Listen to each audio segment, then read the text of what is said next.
هدنا ووفقنا إلى صراطك المستقيم لا حول ولا قوة إلا بالله العلي العظيم. فقد قال الله تعالى في كتابه الكريم: أعوذ بالله من الشيطان الرجيم. بسم الله الرحمن الرحيم. وما أرسلناك إلا رحمة للعالمين. فقد قال النبي صلى الله عليه وسلم: ألا إن في الجسد مضغة فإذا صلحت صلح الجسد كله وإذا فسدت فسد الجسد كله ألا وهي القلب. صدق الله العظيم وصدق رسوله النبي الكريم ونحن على ذلك من الشاهدين والشاكرين والحمد لله رب alamin. Yang sama-sama kita hormati, sama-sama kita muliakan, dan semoga senantiasa dimuliakan oleh Allah Subhanahu wa taala. Para orang tua kita, bapak-bapak, ibu-ibu, para alim ulama, para tuan-tuan guru, para asatidz, para imam masjid, para khatib ataupun muadzin yang berkesempatan hadir pada malam hari ini. Selanjutnya yang sama-sama kita muliakan Shahibul Hajat, tuan rumah Bapak Raja Abdul Razak sekeluarga beserta seluruh bapak-bapak, ibu-ibu, bapak-bapak ya, pengurus dan anggota Majelis Wirid Yasin Jamiatus Sholihin yang dirahmati oleh Allah Subhanahu wa taala. Kemudian bapak-bapak, ibu-ibu, banyak ibu-ibu belakang. Ya. Bapak-bapak dan ibu-ibu, kaum muslimin dan muslimat yang dirahmati oleh Allah Subhanahu wa taala. Pertama, kita bersyukur kehadirat Allah Subhanahu wa taala dengan mengucapkan alhamdulillahi rabbil alamin.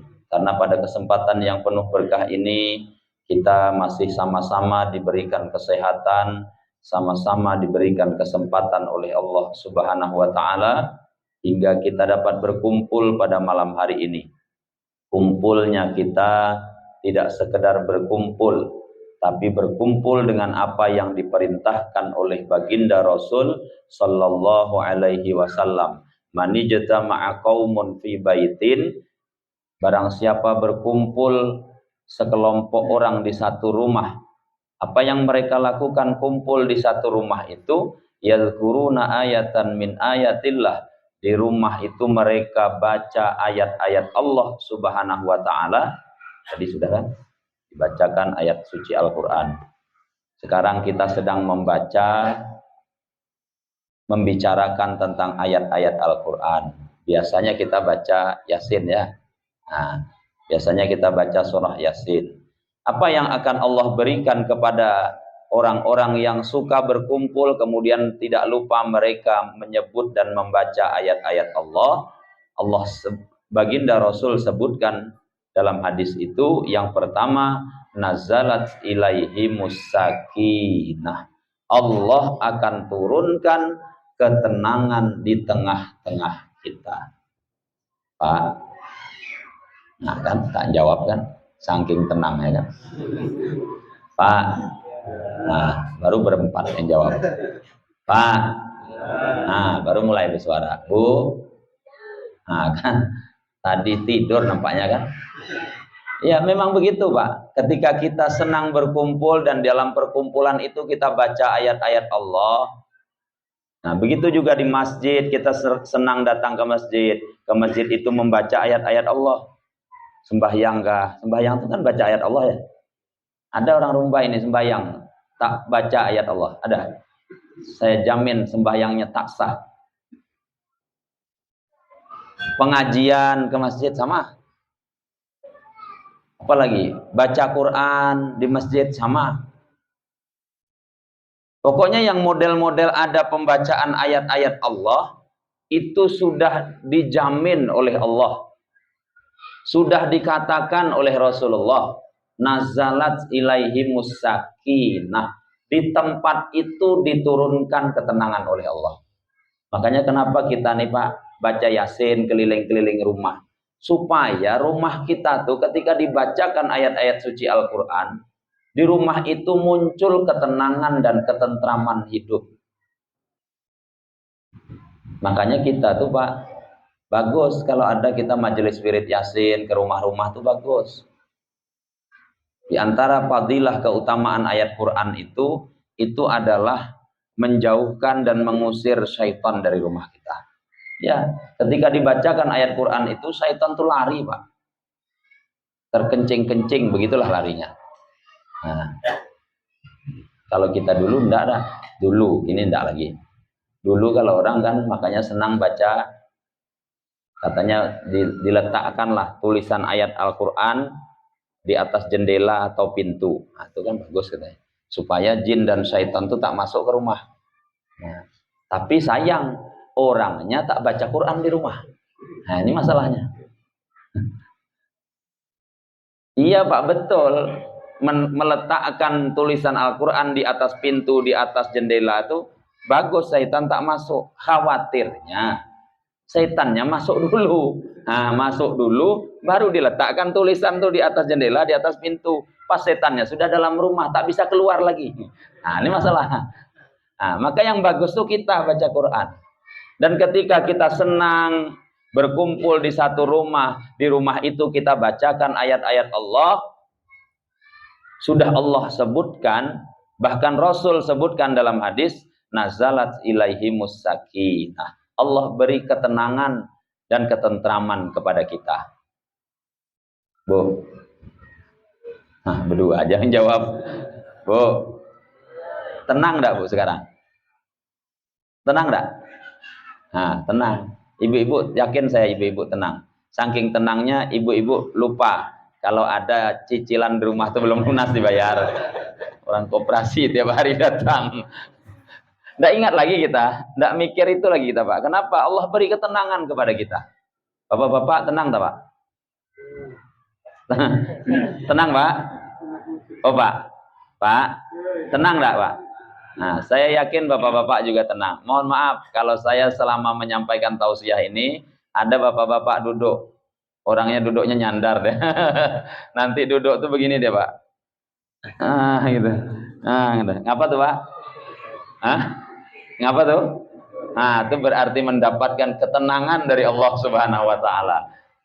Tapi hati-hati Pak, kalau tenang, kalau gitu tidur, orang pengajian tuh tidur, itu sama kata orang ahli hikmah itu, la yamutu wa la yahya, tidak bermutu, menghabiskan biaya. Iya Pak, makanya kalau duduk mendengarkan pengajian, mendengarkan khutbah, itu tuntunannya kata ulama, ayyustahabbu, dianjurkan li jami'is sami'in, kepada orang yang mendengarkan itu melihat kepada, memandang kepada wajah orang yang menyampaikan. Nah, itu. Jadi kalau khutbah itu tuntunannya Pak, pandang wajah khatib itu. Supaya kita juga memandang ke arah kiblat begitu. Kita ini tidak, kalau khutbah itu begini, tak memandang ke hati Pak. Nampaknya gayanya boleh lah, macam khusyuk aja kan, sekali tidur. Nah, tak lama orang Bilal tuh Allahu Akbar, terkejutlah. Umat cepat hati hari ini. Sekalinya awak tidur aja. Nah, makanya Bu, nanti kalau Jumat tuh cobalah Ibu sekali-kali tanya, Bang, judul khutbah di masjid tadi apa Bang? Nah, itu pernah tanya gitu Bu? Pernah tanya? Kalau bapak-bapak tuh jawab biasalah, khutbah Jumat tuh iman dan takwa tuh lah, atau tidur dulu. Salah tuh tidur dulu. Itu masih mending Pak, kalau tempat kami sana Sungai Salak itu kan masjidnya besar. Itu masjid tuh dekat pasar. Itu kalau Jumat, ibu-ibu di sana tuh pesan dengan bapak-bapak tuh, Bang, kalau pergi sembahyang Jumat nanti Bang, titip apa? Nanti kan lewat masjid tuh lewat pasar. Titip belacan 2 mata, titip ikan asin 1/2 kilo, titip sayur ini, sayur itu. Nah, jadi laki itu Bu, kalau dengar khutbah, apa yang diingatan laki itu? Belacan, ikan asin, sayur, itu aja. tak ingat lagi dengan khutbah Jumat. Nah, cobalah sekali-kali tanya, Bang, apa judul khutbah Jumat? Nah, kan mantap kan? Nah, maka ketika kita senang berkumpul di satu rumah, kemudian kita baca ayat-ayat Allah, Allah akan berikan ketenangan kepada kita. Jadi kita nih Pak, tak banyak-banyak program kita nih. Kalau kita hidup bermasyarakat, hidup di jalur pemerintahan, masyarakat kita nih mau diberi ketenangan dan ketentraman oleh Allah, tak banyak-banyak programnya. Ramaikan rumah-rumah Allah, ramaikan rumah-rumah kita tuh dengan bacaan-bacaan Al-Quran. Maka Allah akan turunkan ketenangan kepada kita. Cobalah. Padahal banyak juga program-program lain tuh Pak, tapi ternyata tak mendatangkan ketenangan juga. Kita contoh di desa. Desa itu kan ada program sekarang nih namanya BLT. Apa tuh? Bantuan langsung tunai. Dapatlah orang-orang yang tak mampu itu sekitar 300.000 per bulan. Itu kan program bagi-bagi duit ke masyarakat. Harusnya dengan bagi-bagi duit itu tenang Pak masyarakat. Tentram masyarakat harusnya kan. Tapi ternyata kenyataan survei membuktikan. Survei membuktikan belum tentu. Banyak kadang-kadang menjadi permasalahan di tengah masyarakat. Ada yang dapat, ada yang tak dapat. Nah, nanti yang dapat nih pula orangnya agak mampu pula. Nah, jadi masalah pula. Nanti ada yang tanya, si Anu tuh mampu dapat. Ditanya kawan, Bapak kan mampu, ngapa pula Bapak ngambil bantuan tuh? Enak pula Bapak tuh jawab, tak dapat akal lah rezeki kami. Enak pula jawabannya, tak dapat akal rezeki kami itu kan. Maunya kalau kita mampu tuh, iyalah kalau memang tak bisa ditolak lagi, ambil aja lah. Ambil saja, nanti kasih sama tetangga yang tidak mampu. Jangan merasa miskin terus. Nah gitu. Itu Pak masih mending lagi. Nanti ada lagi ribut lagi. Si Anu tuh dapat. Padahal lebih susah kami lagi. Kurang-kurang lebih aja dengan kami nih. Si Anu tuh dapat, kami tak dapat. Nah, nanti ada pula yang bersuara Pak. Jelas lah si Anu tuh dapat. Dia keluarga dengan Pak RT. Nah kan Pak RT pula yang kena salahkan. Ada pula. Kan akhirnya tidak menimbulkan ketenangan dan ketentraman. Maka yang paling bagus itu kita biasakan, hidupkan membaca ayat-ayat Allah itu di tengah-tengah keluarga kita, di tengah-tengah rumah kita, di tempat ibadah kita, pengajian kah, wirid yasin kah, apapun yang kita lakukan, kalau itu ada membaca ayat-ayat Allah, maka insya Allah Allah karuniakan ketenangan kepada kita. Nah, begitu juga kita Pak, makanya kata ulama, kalau kita mau hidup kita itu diberi kemudahan oleh Allah Subhanahu wa taala, mau diberi rizki oleh Allah Subhanahu wa taala, kalau mau hidup kaya, nah gitu. Kalau mau hidup kaya gampang Pak. Kata ulama, kalau mau hidup kaya, rumusnya, caranya pagi-pagi itu Pak, jangan makan, jangan minum. Atau kalau mau kaya apa malahnya? Kalau mau kaya pagi-pagi itu bangun tidur, jangan makan, jangan minum. Tapi belum selesai lagi nih. Kecuali sudah baca Quran. Itu amalan kaya tuh Pak. Baca Quran. Ada lagi kata Kiai Haji Muhammad Zaini bin Abdul Ghani, kalau mau kita hidup ini kaya, ada amalannya. Banyak amalan kaya tuh Pak, tapi tak lepas daripada ayat Quran. Kata beliau kalau mau kaya kita, itu baca ketika kita masuk rumah, ucapkan Assalamualaikum. Assalamualaikum. Ada orang atau tak ada orang? Assalamualaikum. Karena syaitan itu Pak lari. Ketika rumah itu diucapkan Assalamualaikum, itu kata syaitan, aduh, tak usah kita di sini, kita pergi dari rumah ini, sebab tak ada tempat kita di sini. Nah, itu Pak, itu keutamaan salam itu Pak. Makanya sunnah Rasul itu sekecil apapun, itu luar biasa Pak. Sunnah Rasul itu. Jadi ucapkan salam. Setelah ucapkan salam itu, baca surah Al-Ikhlas 3 kali.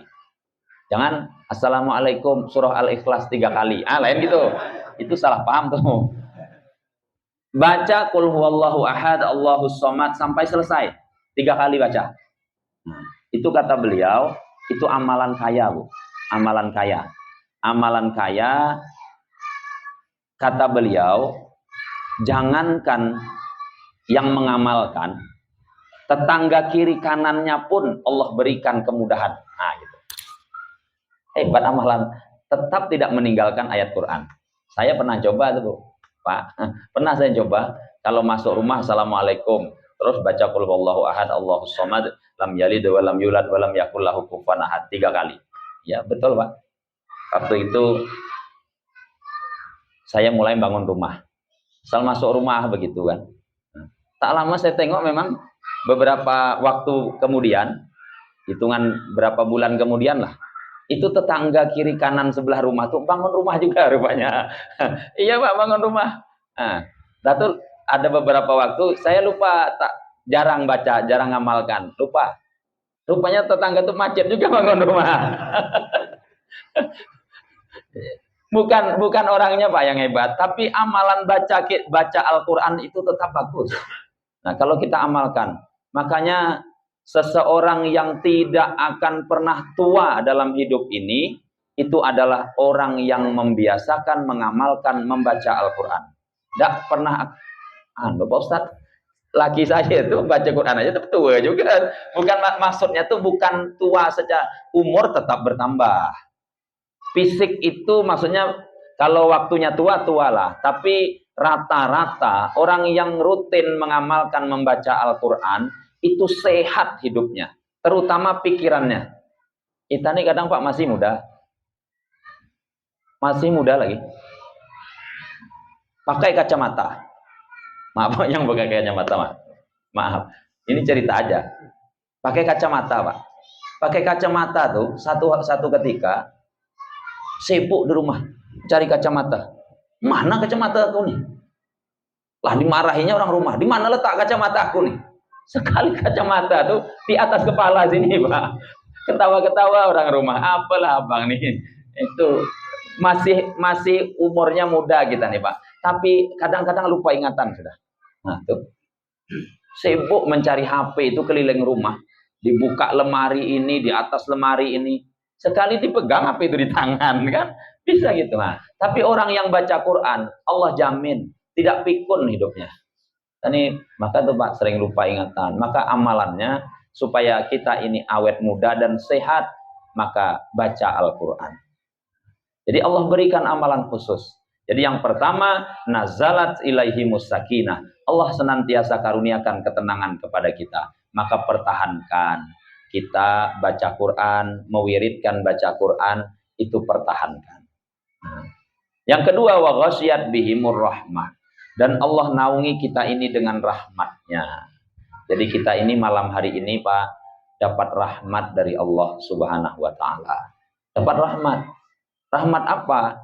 Jadi kita tuh dalam hidup ini disuruh untuk banyak meminta rahmat dari Allah Subhanahu wa ta'ala.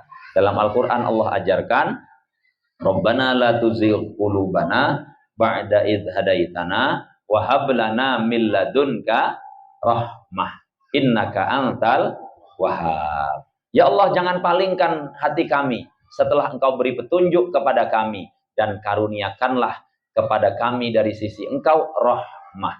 Jadi kita disuruh, diajarkan untuk banyak meminta rahmat Allah. Rahmat itu apa? Dalam kitab Ma'rifat Asmaul Husna, dia ada Pak, harta, ilmu, pangkat, jabatan. Itu kata ulama adalah nikmat. Nikmat. Dan nikmat itu belum tentu jadi rahmat. Tapi kalau rahmat sudah pasti mendatangkan ridho Allah Subhanahu wa ta'ala. Betul? Coba kita nih Pak. Banyak duit belum tentu jadi rahmat. Bapak-bapak nih, banyak duit belum tentu lagi jadi rahmat, Bu. Belum tentu, bisa jadi. Tergantung cara menggunakannya. Ini kadang orang banyak duit nih Pak, apalagi laki-laki nih kan. Nah, pergi jalan-jalan ke Tembilahan kan. nampak anak gadis, mak cantik budak tuh, nah itu kan lain lagi lah tuh Pak. Anak bebini pula kan. Nah, kadang banyak duit, nanti nak beli kendaraan ini, banyak duit, ada keluaran terbaru, ini bagus nih mobil baru nih, model terbaru, lah nak beli ini pula. Akhirnya banyak yang dipikirkan. Nah maka harta, ilmu, itu nikmat. Banyak Pak orang punya ilmu, tapi tak lama dapat kabar, si anu itu tertangkap karena korupsi, nah, kan? Padahal ilmunya luar biasa. Nah, belum tentu jadi rahmat. Itu adalah bagian daripada nikmat. Tapi kalau rahmat, itu akan mendatangkan ridho Allah Subhanahu wa Ta'ala. Jadi di antara nikmat yang besar-besar, itulah di antaranya rahmat Allah Subhanahu wa Ta'ala. Yang kita butuhkan dalam hidup ini adalah rahmat. Dalam sebuah hadis disebutkan bahwa tidak masuk surga seorang hamba karena amalnya, tapi masuk surga itu karena rahmat Allah Subhanahu wa Ta'ala. Maka kita hidup ini yang kita butuhkan adalah rahmat. Apa yang kita butuhkan? Rahmat apa yang kita butuhkan, Pak? Sesungguhnya kata ulama ada 6 rahmat yang kita butuhkan. Kalau kita dapat 6 rahmat ini, maka kita mendapatkan rahmat yang sempurna dari Allah Subhanahu wa Ta'ala. Yang pertama yang kita butuhkan itu adalah mendapatkan cahaya tauhid, mendapatkan cahaya iman, Islam, tauhid dan makrifat kepada Allah Subhanahu wa Ta'ala. Artinya kita Pak sudah ditakdirkan oleh Allah menjadi orang yang beriman kepada Allah, beriman kepada Rasulullah, kemudian kita belajar ilmu tauhid. Setelah belajar ilmu tauhid, kita nanti dikaruniakan oleh Allah makrifat kepada Allah Subhanahu wa Ta'ala, maka itu satu keberuntungan, kita sudah dapat satu bahagian rahmat Allah Subhanahu wa Ta'ala. Karena susah Pak, susah kita nih. Dari iman itu, dari belajar tauhid itu nanti muncul kepada satu pemahaman dalam diri kita. Dari pemahaman itulah yang membuat hidup kita ini nikmat Pak. Ya, dari pemahaman itulah yang membuat hidup kita ini nikmat, membuat hidup kita ini nyaman. Jadi dulu ada orang dapat musibah, satu keluarga dapat musibah. Seorang suami kena pensiun kan Pak, kena PHK itu entah kenapa lah, mungkin PT-nya tutup mungkin. Kena PHK suami itu, dan di tahun itu juga suami itu rupanya punya penyakit apa nih kalau yang turun sini nih, hernia, begitu ya. Nah, penyakit hernia. Akhirnya penyakit itu dioperasi juga pada tahun itu, keluar duit juga lah ceritanya. Nah, setelah itu tak lama kemudian keluarga ini tadi punya orang tuanya meninggal pula tahun itu pula, meninggal dunia. Nah, tidak lama setelah meninggal itu dapat musibah lagi, anaknya kuliah, kecelakaan pakai mobil, hancur mobilnya. Nah itu yang suami itu buat status lah kalau bahasa kita sekarang, buat status di Facebook. Nah, tahun ini tahun yang penuh dengan kesialan, tahun ini tahun sial. 1 kena PHK, 2 operasi, 3 orang tua meninggal, yang keempat anak pula kecelakaan. Nah, rupanya yang istrinya, bininya Pak, baca status suaminya tuh, dikomen oleh bininya tadi, tahun ini tahun yang penuh dengan keberkahan. Wah gitu Pak, tahun ini tahun yang penuh dengan keberkahan. Pertama, suami saya kena PHK, masih dalam keadaan sehat walafiat. Betapa banyak orang bekerja, belum pensiun, tapi sudah banyak kena penyakit. Belum pensiun tapi lumpuh segala macam penyakit. Tapi suami saya sehat. Yang kedua, tahun ini penuh dengan keberkahan. Suami saya punya penyakit. Penyakit suami saya itu sudah lama diderita oleh suami saya. Dan tahun ini penyakit itu dioperasi dan suami saya sudah dinyatakan oleh dokter sehat walafiat. Sehat walafiat. Tahun ini tahun yang penuh dengan keberkahan. Yang ketiga, tahun ini penuh dengan keberkahan. Orang tua kami meninggal dunia. Bukan bersyukur Pak maksudnya, orang tua meninggal itu tidak. Tapi orang tua kami meninggal dalam keadaan husnul khotimah. Kami menyaksikan orang tua kami meninggal. Kalimat terakhir yang diucapkannya adalah La ilaha illallah. Sungguh tahun ini tahun yang penuh dengan keberkahan. Dan yang terakhir, tahun ini tahun yang penuh dengan keberkahan. Anak kami kuliah mendapatkan kecelakaan. Mobilnya hancur.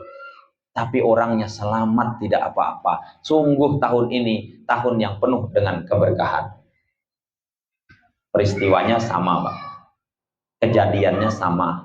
Keluarganya sama. Tapi cara menghadapinya berbeda. Itu kalau kita diberikan pemahaman hidup dari belajar tauhid kepada Allah Subhanahu wa taala. Karena kita tidak tahu, Bapak Ibu, sesungguhnya apa yang Allah karuniakan kepada kita, kita tidak tahu itu rahmat atau musibah, tapi ketika kita bertauhid kepada Allah, kita akan senantiasa baik sangka kepada Allah Subhanahu wa taala. Karena apapun yang terjadi pada kita ini, baik atau buruknya, itu kita tidak tahu. Yang penting kita baik sangka saja kepada Allah Subhanahu wa taala. Dulu ada dari dinasti Mamluk di Mesir itu, Pak. Ada seorang khalifah namanya Al-Mansur Saifuddin Qalawun. Jadi Al-Mansur Saifuddin Qalawun ini punya orang tua. Punya orang tua dulu. Orang tuanya itu seorang budak. Jadi di Mesir itu kalau budak itu hari Jumat, Pak, itu libur. Tidak disuruh kerja, tidak diapa-apakan. Jadi libur hari Jumat. Jadi ayahnya tadi itu setiap hari Jumat kerja, mengumpulkan duit. Ketika duitnya sudah terkumpul banyak, orang tuanya ini menyampaikan kepada tuannya yang punya. Karena budak itu kan ada yang punya tuannya. Jadi, Tuan, saya minta kalau bisa, saya sudah kumpulkan uang banyak ini Tuan. Kasarnya 40 juta lah. Katakan 40 juta. Saya punya uang 40 juta Tuan. Saya mau Tuan merdekakan saya. Saya tebus dengan uang ini. Kata tuannya tadi, aduh banyak betul duit 40 juta nih. Gini aja lah. Saya ambil 20 juta.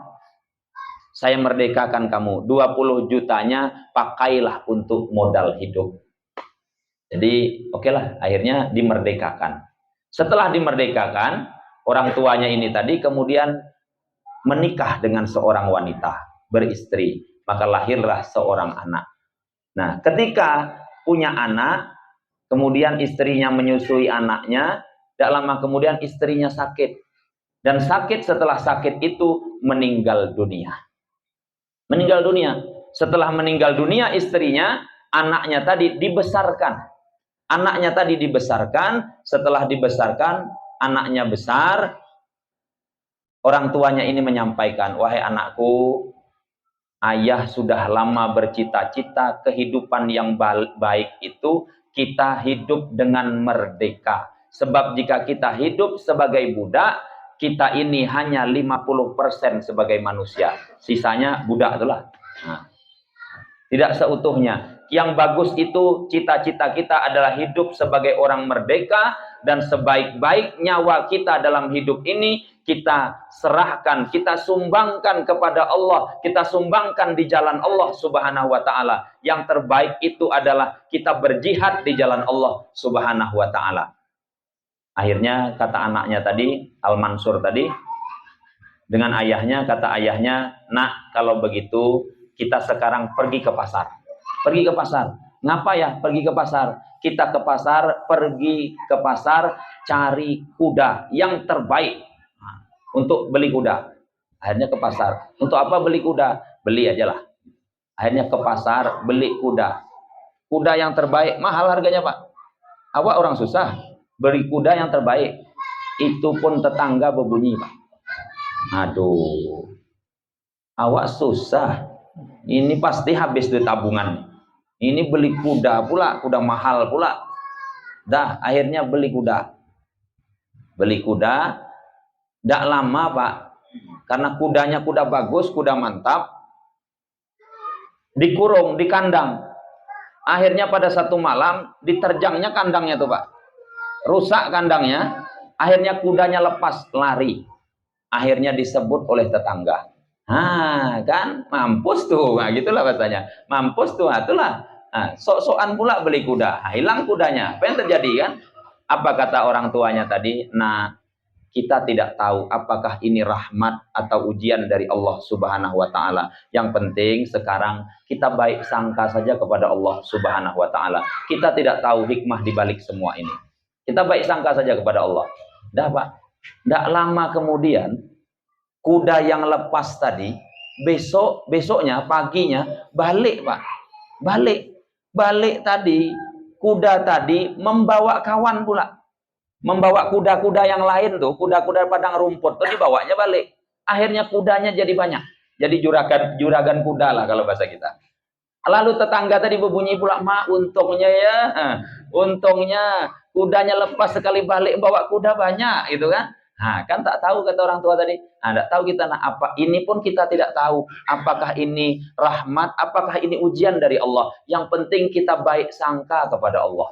Dah akhirnya Al-Mansur tadi Pak, pada satu hari naik kuda itu kan, belajar berkuda. Karena kudanya kuda bagus Pak, dipakai. Akhirnya kencang larinya. Tengah meloncat-loncat kuda itu Pak jatuh. Al-Mansur tadi jatuh. Ketika jatuh tadi patah tangannya. Patah tangannya. Ketika patah tadi disebut pula oleh tetangga tadi. Itulah. Apa guna punya kuda kalau tangan patah? Tak ada juga gunanya kan? Jadi akhirnya kata orang tuanya, "Nah, kita ambil hikmahnya sajalah. Kita tidak tahu apakah ini rahmat, apakah ini ujian. Yang penting sekarang kita baik sangka saja kepada Allah Subhanahu wa taala." Akhirnya ketika itu tidak lama kemudian Pak, ada terjadi perang saudara di Mesir itu antara kelompok ini dengan kelompok satunya. Ada terjadi perang saudara sesama muslim. Perang sesama muslim karena mempertahankan satu dua hal, perbedaan pendapat sedikit. Akhirnya perang saudara itu menurut kerajaan yang ada di situ, setiap anggota keluarga yang ada orang laki-lakinya yang sudah tidak anak-anak lagi, sekurang-kurangnya remaja, semuanya wajib bela negara. Wajib bela negara. Akhirnya sidak. Tentara tuh sidak ke rumah-rumah Pak, di absen. Mana rumah ini? Ada tak laki-lakinya? Ada tak pemudanya? Oh ini ada, ini di absen. Ini di absen. Sampai ke rumah Al-Mansur tadi, dicek. Ini apa nih? Baring nih. Pak, tangannya patah Pak. Tadi kemarin naik kuda, patah tangannya. Lalu, ini tak bisa nih, kata tentara nih. Ini berhalangan tetap nih. Dahlah, gini aja, di rumah aja. Karena bapaknya yang ngurus, bapaknya tahu saya ikut. Jadi ini dua beranak di rumah aja lah. Tak boleh ikut perang. Karena tangannya patah. Tak bisa. Akhirnya kata tetangga-tetangganya, "Ma, untung betul ya tangan patah. Kami, anak kami, suami kami, wajib ikut perang. Tak bisa, harus membela negara. Enak betul tangan patah ya." Kan tak tahu kita apakah ini rahmat atau ujian dari Allah Subhanahu wa taala. Akhirnya terjadilah peperangan yang tidak diinginkan itu, perang saudara. Akhirnya beberapa masyarakat, pemuda dan laki-laki yang ikut perang itu ternyata meninggal dunia. Banyak ibu-ibu jadi janda waktu itu. Akhirnya kata ibu-ibu itu, enaklah kemarin tak ikut perang, laki kami, anak-anak bujang kami habis gugur di medan perang itu. Enak kemarin tak ikut perang. Kata orang tuanya, kita tidak tahu apakah ini rahmat atau ujian dari Allah Subhanahu wa taala. Yang penting kita baik sangka saja kepada Allah Subhanahu wa taala. Jadi ketika kita diberi oleh Allah cahaya iman, tauhid dan makrifat kepada Allah, hidup ini tinggal kita nikmati saja Pak, dengan cara berpikir yang baik, dengan baik sangka pada Allah Subhanahu wa taala. Maka rahmat yang kita butuhkan yang pertama itu adalah mendapatkan cahaya iman, tauhid, dan makrifat kepada Allah Subhanahu wa Ta'ala. Itu yang pertama. Yang kedua adalah mendapatkan rahmat. Yang kita butuhkan itu adalah mendapatkan kemudahan dalam melakukan ketaatan dan ibadah kepada Allah Subhanahu wa Ta'ala dengan anggota tubuh kita.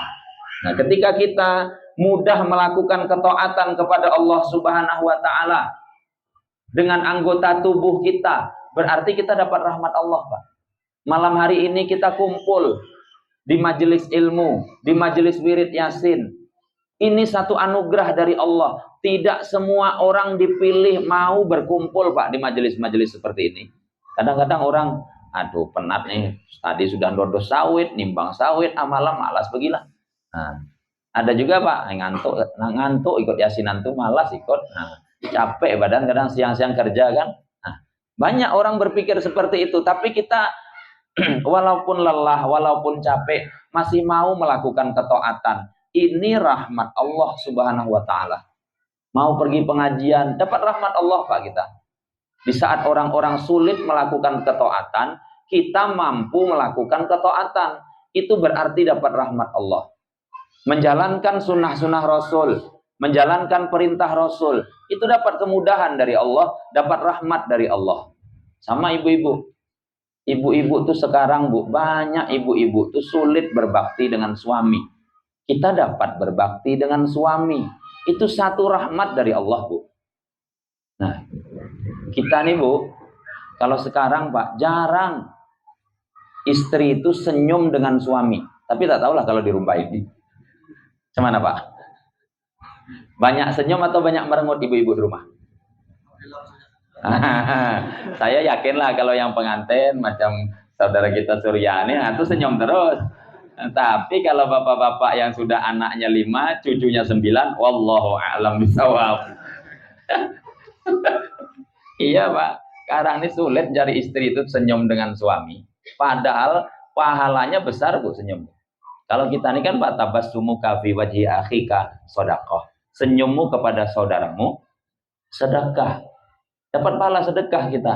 Tapi beda dengan ibu-ibu. Senyummu kepada suamimu, kata ulama, bukan sekedar dapat pahala sedekah, tapi bisa jadi dapat pahala haji dan umrah. Nah, kami baru balik umrah, Pak, 34 juta. Nah, ibu kalau mau dapat haji umrah, tak payah 34 juta. Tinggal senyum dengan laki. Nah, Bu. Apa ya? Nanti bolehlah praktek, Bu. Habis acara ini balik. Balik kan? Nanti jumpa suami depan rumah. Bang. Nah, itu nanti dapat pahala umrah kan? Nah, nanti jumpa lagi di depan kamar, Bang. Nah, kan 2 kali. Nanti kata laki ibu, katanya. Nah, kita tuh gitu, Pak. Sekarang ini itu yang jarang, sulit. Melihat istri itu senyum dengan suami itu sulit. Kita dapat senyum tuh, Bu. Wah, itu dapat rahmat Allah kita. Ada ibu-ibu ditanya, Bu, ngapa tak senyum lagi? Tak sudi aku, ya. Macam-macam. Ada lagi yang parah lagi. Ngapa, Bu, tak pernah senyum dengan laki, Bu? Gigi tak ada. Alasan macam-macam. Tapi sederhana. Tapi kita dapat melakukan ketaatan itu anugerah yang sangat luar biasa. Dan pahalanya luar biasa. Nah, itu rahmat Allah Subhanahu wa Ta'ala. Makanya ada, kalau kita dapat berbakti, kata Kiai Haji Maimun Zubair, itu istri itu sebaik-baik karir seorang istri itu adalah berdiam di rumah. Nah, gitu kata beliau. Sebaik-baik karir wanita itu berdiam di rumah. Jadi Ustaz tak keluar-keluar rumah lah kami ini, di rumah aja. Nggak, bukan begitu. Silahkan, mau jadi pegawai silahkan, mau jadi karyawan silahkan. Tapi yang terpenting adalah di rumah beres. Nah, itu maksudnya. Ini bagus, Pak. Karirnya jadi bupati umpamanya, jadi kepala desa perempuan, tapi di rumah tak selesai, Pak. Laki pagi-pagi tak sarapan macam mana? Tak selesai. Itu tidak bagus, karirnya tidak bagus. Sebaik-baik karir wanita itu adalah diam di rumah. Artinya di rumah selesai. Mau karirnya apa, pegawai silahkan. Tapi di rumah selesai. Dan sebaik-baik bayaran seorang wanita tuh bukan gaji 10 juta. Bukan gaji 15 juta. Sebaik-baik bayaran wanita itu adalah ridho suaminya. Ridho suaminya itu bayaran terbesar, Pak. Sebab kalau tidak ridho suaminya, itu jangankan masuk ke dalam surga, kata ulama, mencium bau surga pun tidak. Nah itu dia. Makanya ada ulama itu memberikan ilustrasi, gambaran, Pak, pilihan. Ini kalau boleh memilih, tapi ini cuma ilustrasi aja. Kira-kira bagus mana? Bagus mana, Pak, kira-kira, Pak? Ada ulama tuh memberikan pilihan, kalau boleh milih ini kan, tapi tidak bisa milih. Bagus mana? Bagus laki kah dulu ninggal, bini kah dulu ninggal? Bagus mana, Pak? Bu, bagus mana, Bu? Pilih mana kira-kira? Pilih istri kah dulu ninggal atau suami dulu ninggal? Suami. Bagus mana? Bagus mana, Pak? Bapak pilih mana kira-kira? Pilih istri kah dulu ninggal, suami kan ninggal? Tetangga ninggal. Ini kacau nih. Ada yang jawab, Pak Ustaz, kalau bisa sama-sama ninggal. Tak ada pilihan tentang sama-sama ninggal itu cuma ada di film India itu. Jarang ada gitu, ada jarang lah. Tapi tetap pisah dia. Bagus mana kira-kira, Pak? Ternyata kata ulama, bagus bini dulu ninggal pada laki. Ada ibu-ibu jawab, enak dia nak kawin aja, Ustaz. Tidak, maksudnya begini, Bu. Kenapa ada keterangan bagus perempuan dulu ninggal daripada laki-laki? Soalnya kalau seorang istri meninggal, tapi kita tidak tahu, Pak. Ini sudah ketentuan Allah. Itu kita kembalikan kepada Allah Subhanahu wa taala. Entah kita duluan, entah istri duluan, itu kita tidak tahu. Tapi gambarannya begini.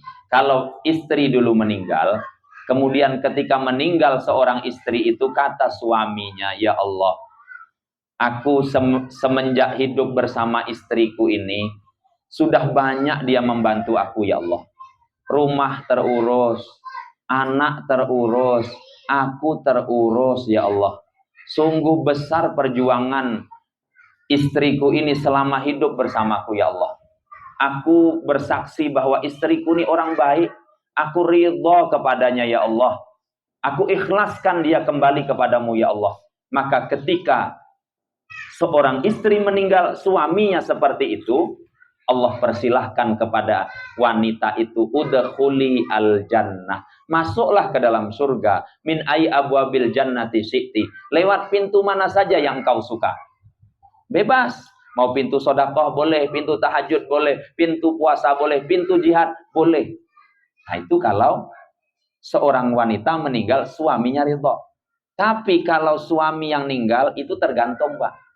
Kalau suami dulu meninggal itu tergantung normal atau tidak ninggalnya.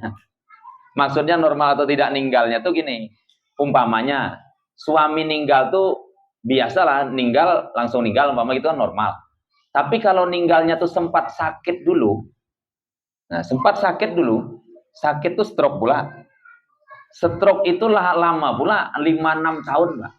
Nah, itu ngurusinya penat.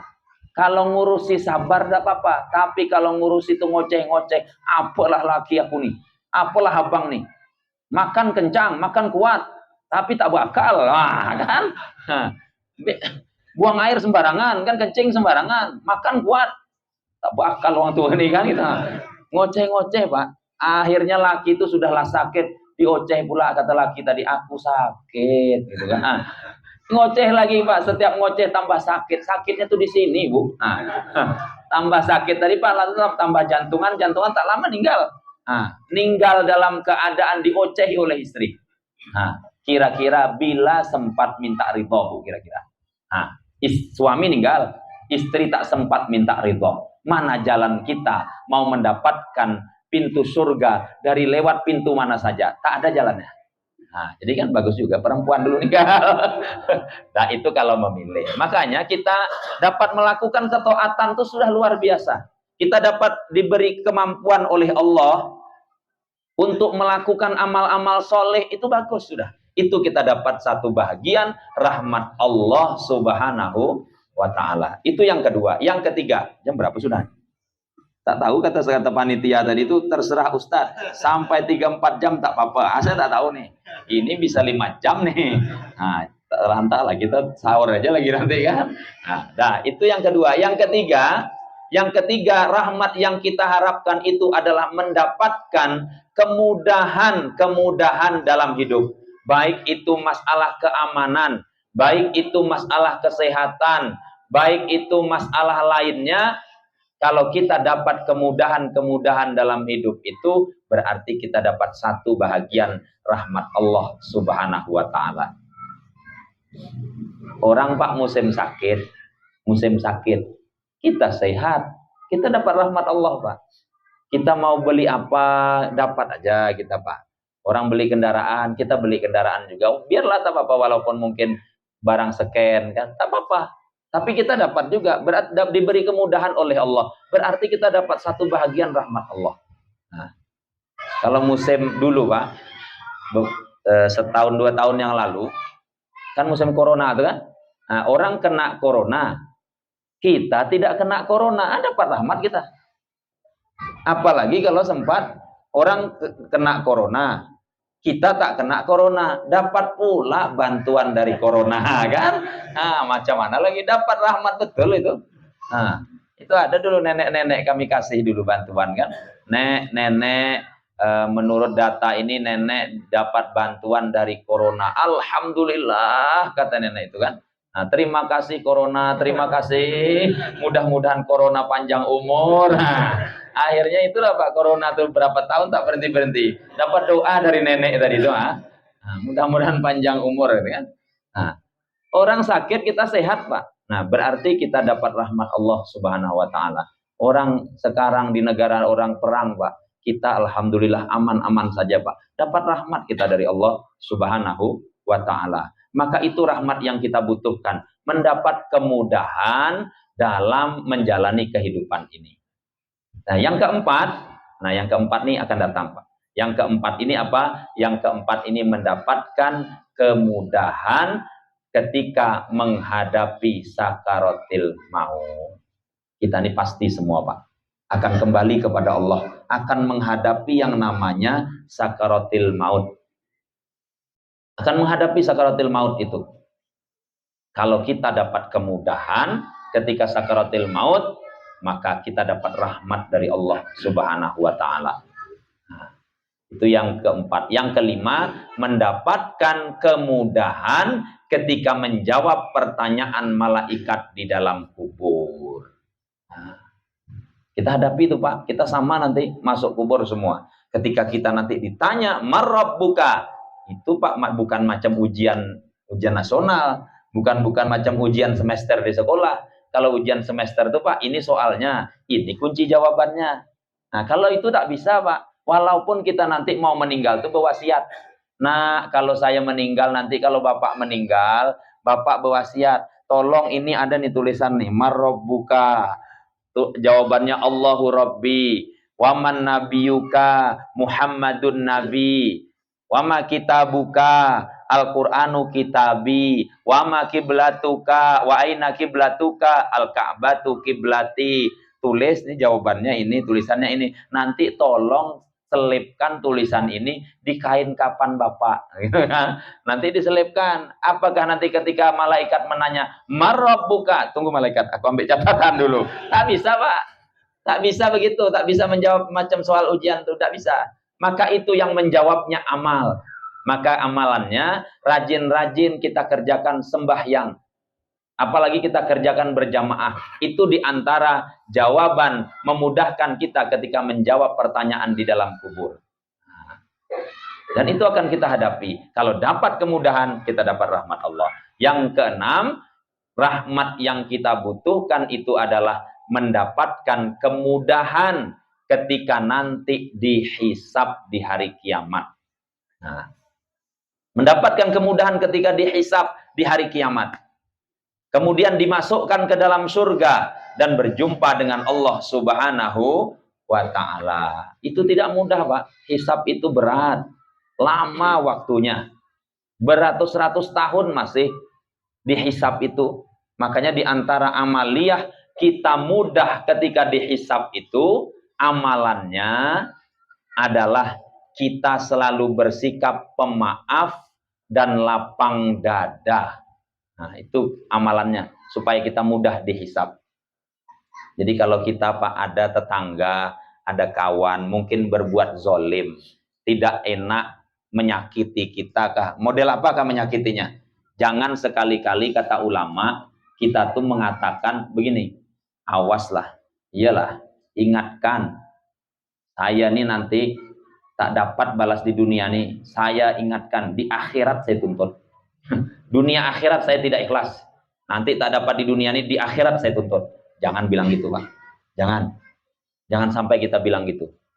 Kenapa? Sebab kita kira di akhirat itu sama dengan di dunia, Pak. Tak sama.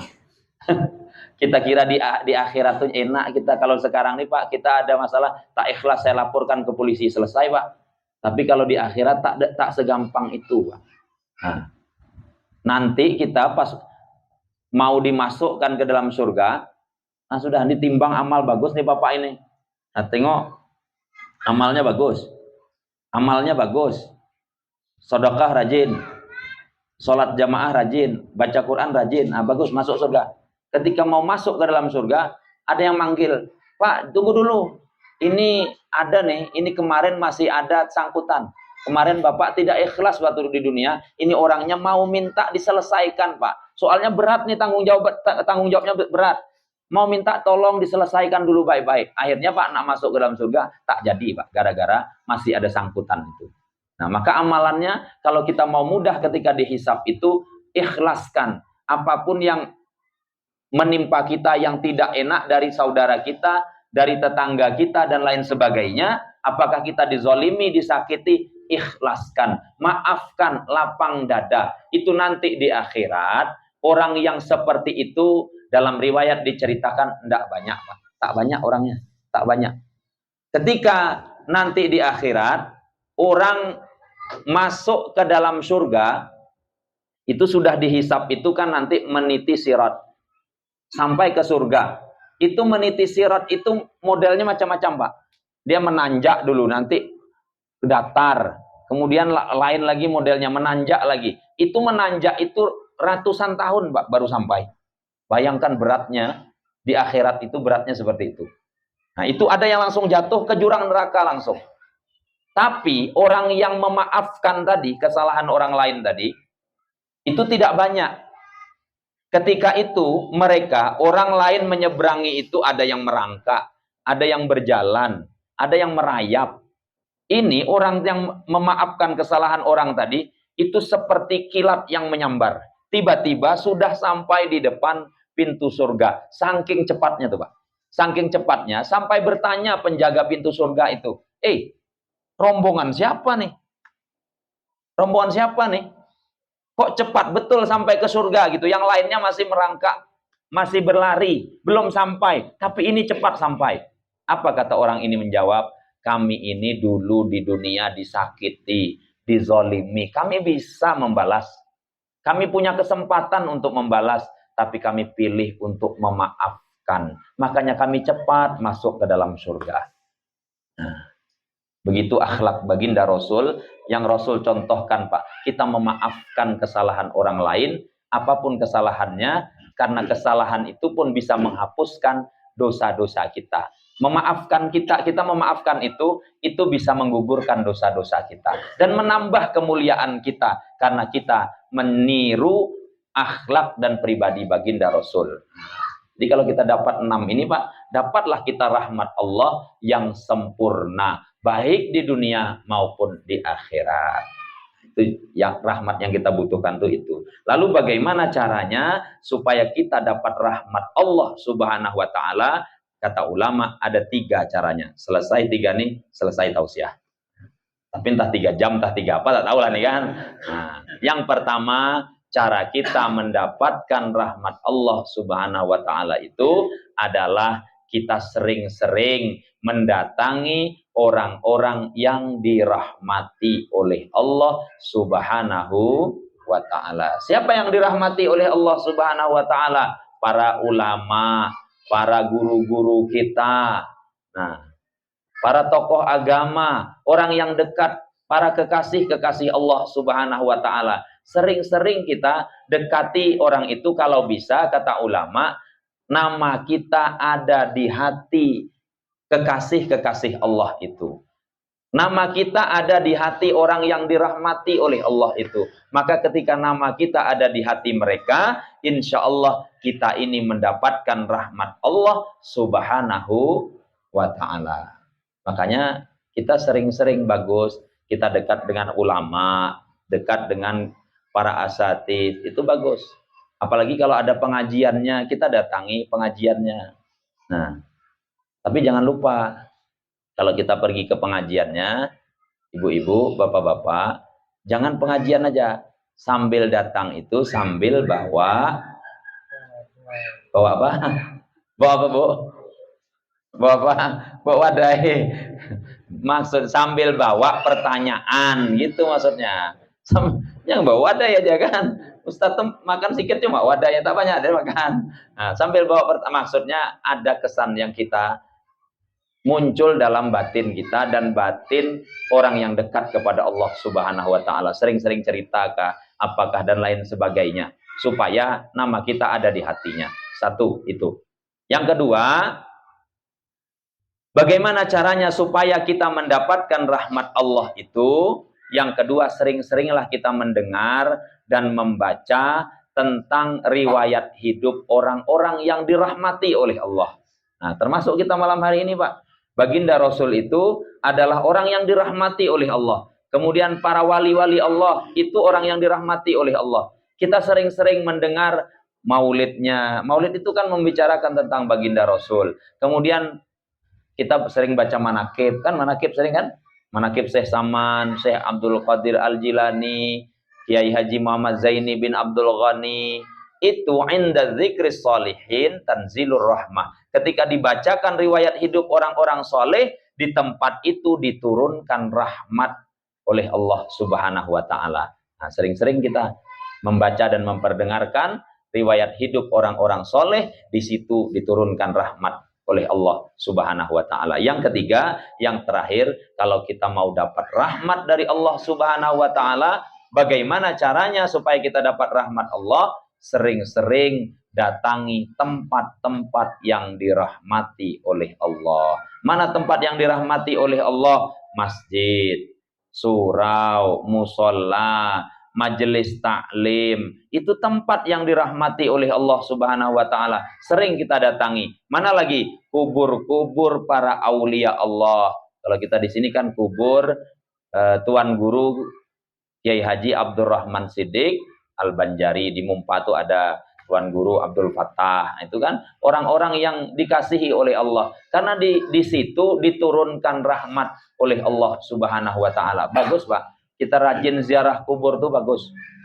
Itu dicontohkan oleh para ulama.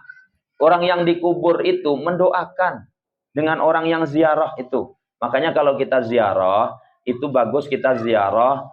Ketika masuk ke kubur itu ucapkan assalamualaikum ya ahlal kubur atau ya ahlad diyar. Kemudian baca Al-Fatihah.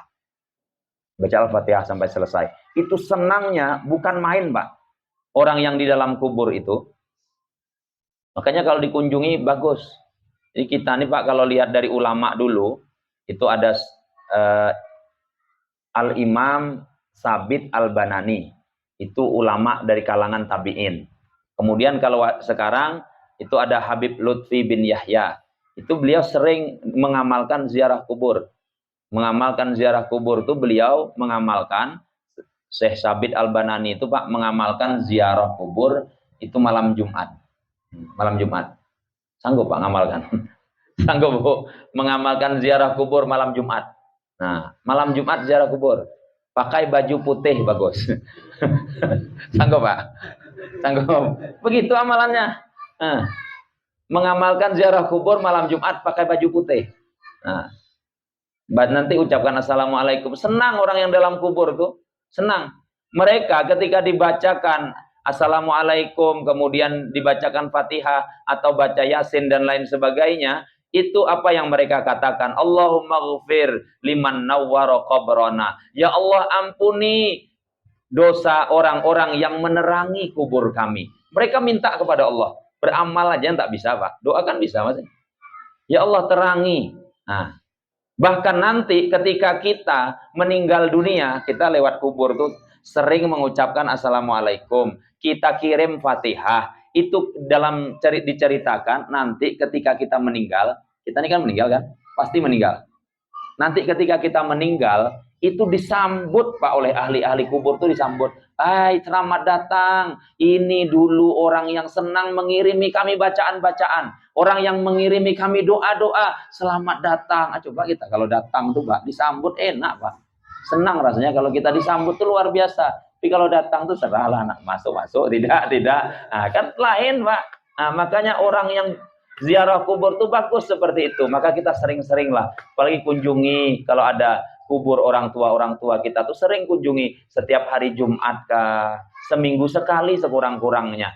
Nah, itu cara kita mendapatkan rahmat Allah Subhanahu wa taala. Kalau tempat kita nih makamnya semak aja mana?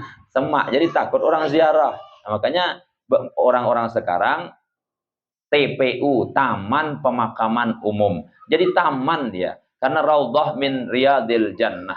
Nah, taman daripada taman-taman surga. Maka itulah cara kita mendapatkan rahmat Allah. Mudah-mudahan kita dapat rahmat, selamat dunia dan akhirat. Amin. Allahumma amin. Barangkali itu saja yang dapat disampaikan. Mudah-mudahan kita semua diberkahi oleh Allah, selamat dunia dan akhirat. Amin. Allahumma amin. Terima kasih atas segala perhatian. Mohon maaf atas kekurangan. Billahi taufik wal hidayah. Wassalamualaikum warahmatullahi wabarakatuh. Ala hadhihi niyyah wa likulli niyatin salihah wa ila hadratin nabiyil mustafa Muhammadin sallallahu alaihi wasallam. Al-Fatihah. A'udzu billahi minasyaitonir rajim. Bismillahirrahmanirrahim. Alhamdulillahi rabbil alamin arrahmanir rahim maliki yaumiddin. Iyyaka na'budu wa iyyaka nasta'in. Ihdinas siratal mustaqim.